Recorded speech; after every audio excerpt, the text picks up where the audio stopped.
I would like to start this presentation by asking you to close your eyes, take a deep breath, and think about the Amazon rainforest. Now, what's the first thing that came to mind? Over the past few years, I've been asking this question to very different people, and the answers always look the same. And everyone evokes something like this. A beautiful forest full of trees, oxygen for us to breathe, and a key ecosystem when we address climate change. And it's not a coincidence that we all think the exact same way, because photography plays a key role on this.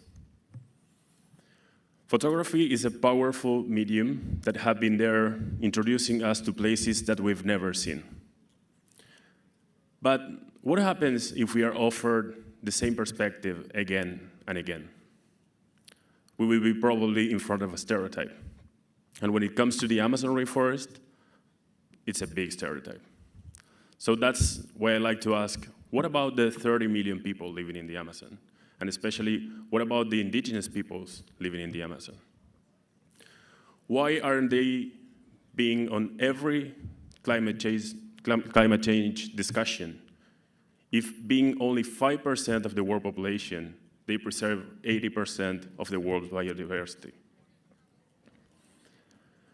As a visual storyteller, my work is to go beyond this green wall of trees and to look for these human underreported stories to address the climate change problem from a different perspective.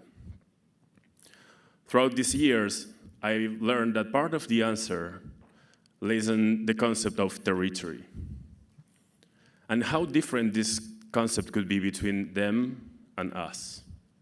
For us, the land is something to be conquered. It's something that we want to make profit out of it. We even created terms like unproductive lands to call these lands that are not producing wealth. But for them, that's a totally different story. That rainforest is their mother, is their grandfather. That rainforest, as I say, is the supermarket, is their pharmacy. And even when it was completely destroyed and now turned into soybean fields that extend to the horizon, it is still being sacred because below their feet, there's hundreds of generations that are still resting.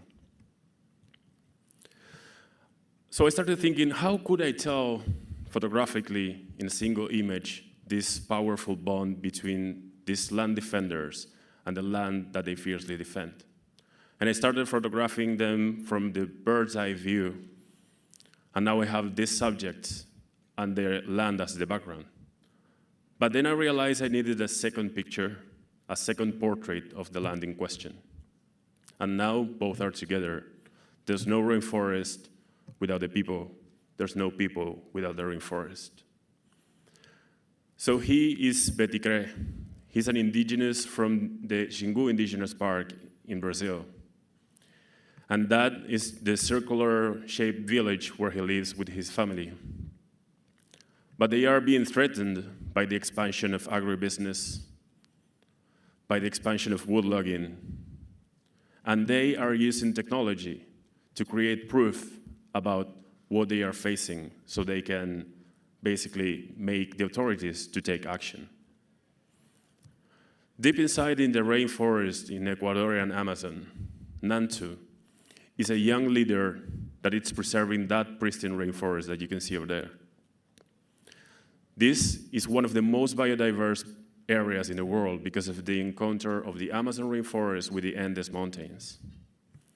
What they are doing is to create these solar-powered boats so they can reduce their dependence on oil, which is creating a huge disaster in the Ecuadorian Amazon.